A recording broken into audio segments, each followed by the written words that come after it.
All right, Eric here today from the Rialta board, and today we are going to be talking about removing the knee bolster and getting access to our electrical panel.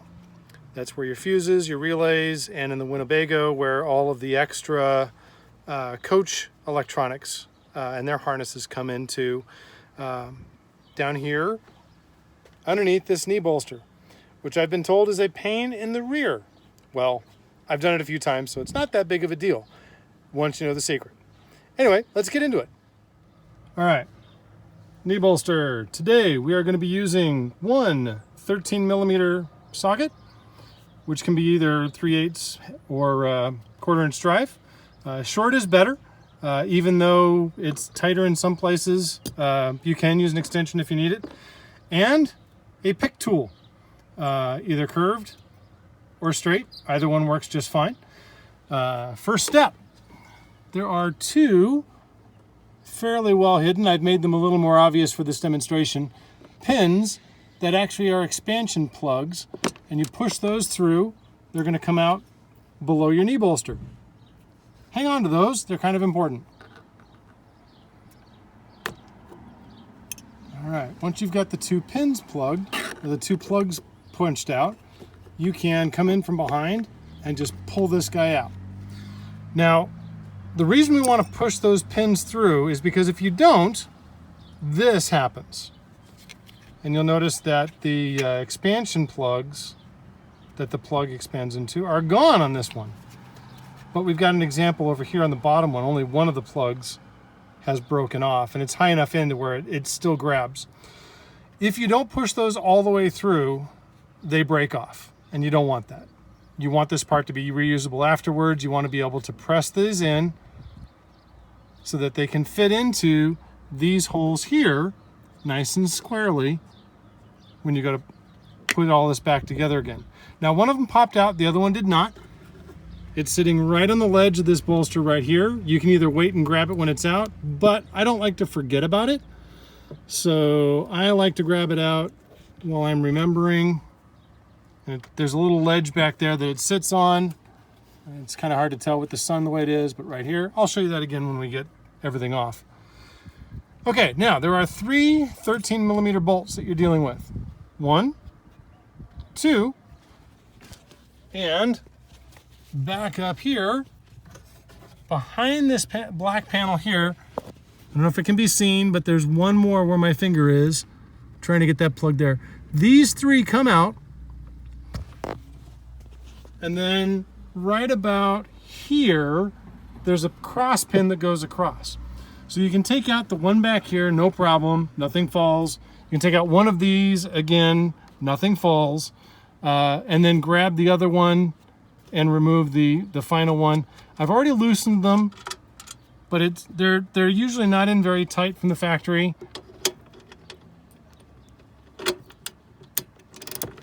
Just a little coaxing and you're in good shape. They should come out pretty squarely as opposed to squirrely. This guy, I've never seen anybody get their head back there and be able to see it easily. So it's usually just done by touch, at least I do. It's literally about an inch above and all the way at the back. And you'll get it a couple of times. Once it's loose, it should just come right out. It is a nice little 13mm, and some of them I've seen have capture washers on the back side, so that will actually stay here in place. Mine does not, but that's the one that's important to get out because most people can't find or figure that one out. And it's literally on the back side of this little plate here, and it goes through the back of the harness, the catch under the dashboard and into the knee bolster. So now we're going to pull off the other one. I'm using my right hand to support the bolster so it doesn't drop on my camera, and doing all this while holding the iPhone. So you can tell it's not a super difficult job. All right, once everything's out, it should just pull straight forward, and in this case, drop right on down. Here's the bracket you're going into. This is where the 13 millimeter was that you got from behind. And this is where the catch pin slides into, which is this guy right here. Reversal is pretty much straightforward. Get this pin lodged into its receptacle here. One bolt here, and then the bolt from behind that comes in. You'll be tempted not to put the one from behind back in. Do not make that mistake. The bolster is there for what's called an anti-submarine tool. It's because in the US, when we started installing airbags, people stopped using their seat belts. This gives your knees a place to hit in case you're not wearing your seat belt. So the airbag will catch your upper torso and the knee bolster will stop your lower body. If you are of the kind like me that believes in wearing your seatbelt all the time, in my case, it's saved my life twice. I don't really need the knee bar, but I don't know who else is going to drive this vehicle, so I put it back. You can order the non-knee bar shelf from Europe. They make one that goes across here that instead of having this great big old heavy piece of metal, has a little shelf that sits in front of here and you can put your manuals and stuff in it. In a Rialta, you are lacking of space, and I've seen people use the shelf. I would just caution to make sure that every time you get in, you check your seatbelt, and every time somebody else is driving, that you make sure that they're wearing their seatbelt. Warnings out of the way. There's your knee bar down. Literally takes 2 minutes once you know where that backwards facing screw is.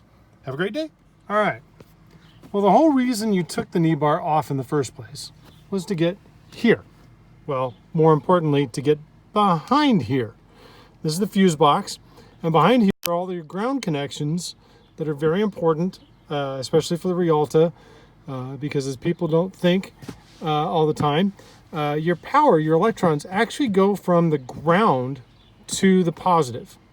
That's the way electricity works. It flows from negative to positive. So if you have a bad battery cable, you're going to be drawing a lot of power across that battery cable to feed all of your electronics. That's an easy one to source out. The harder ones to source out are when you have a draw that you can't quite figure out. In a lot of cases, it's that you have a bad ground, and what's happening is that your power is actually being drawn across a different circuit in order to get the electrons from the battery ground to your circuit flow. So anyway, what we're doing today is we've now pulled off the bolster, the knee bolster, so we got a nice clear access here, and we're going to pull out the whole fuse box assembly. And that's accomplished by taking off two little clips. There's one you can see right in here. This guy right here just slaps back, and that releases here. And then on the other side, you've got one right here, and that just flips back.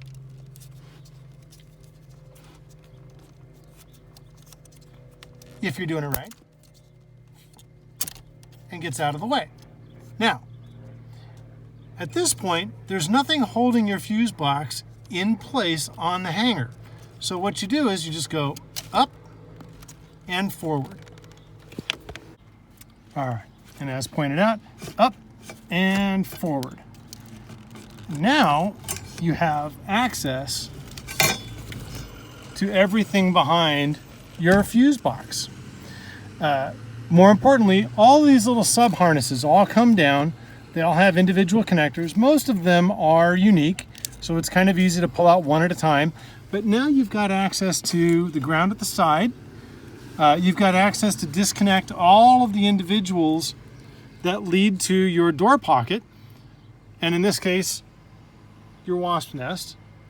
Good thing to know about. Glad I noticed that. So anyway, now what you want to do is you want to check all of your grounds, make sure that they're not loose. The main one is right here. Look at that little bit of blood. That's important. Your main one is right here, but there's also one towards the back over here.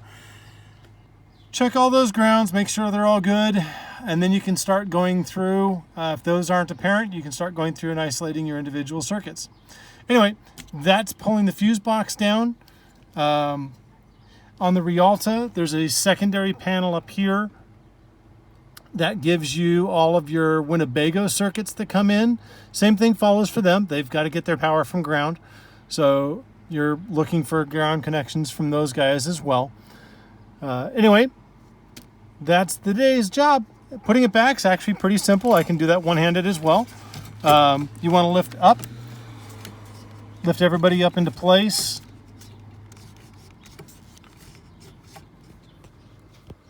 All right, so I thought, there we go.